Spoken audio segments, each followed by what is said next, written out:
Two government agencies reported today the Earth is getting hotter. 2012 goes down as the 9th warmest year on record. The average temperature worldwide was 58 degrees, and that's a full degree above the 20th century average. Doesn't sound like much, but it can affect the weather and sea ice. We have two reports tonight on how things are changing, beginning with Bill Whitaker in Southern California. Bill? Good evening, Scott. People here in Huntington Beach, California, fear this beautiful Pacific Ocean, which creates their backdrop and their lifestyle, is becoming a destructive force. This was a king tide in December, and this is what it looks like today. Well, the water was up to Pacific Coast Highway. The high surf and tides occur when the Earth, Moon, and Sun align, but rising sea levels have pushed the tides higher and further inland. Connie Boardman is a college biology professor and mayor of Huntington Beach.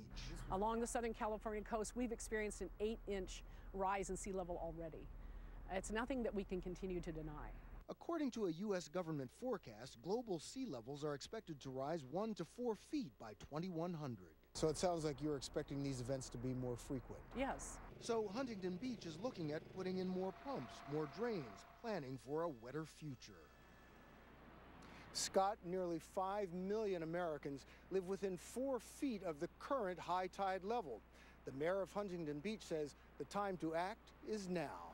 Bill, thank you. We're also seeing more extreme weather. You expect rain in England, but last year was the wettest there on record. Elizabeth Palmer picks up the story in London. In June, Britain celebrated 60 years on the throne for Queen Elizabeth. A long reign for her, and for everyone else, a torrential one.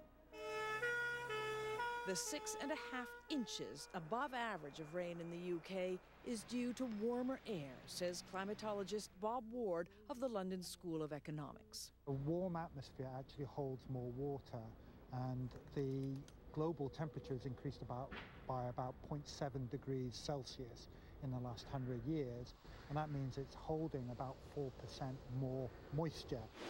In 2012, 8,000 homes and businesses were flooded, and whole farms disappeared underwater.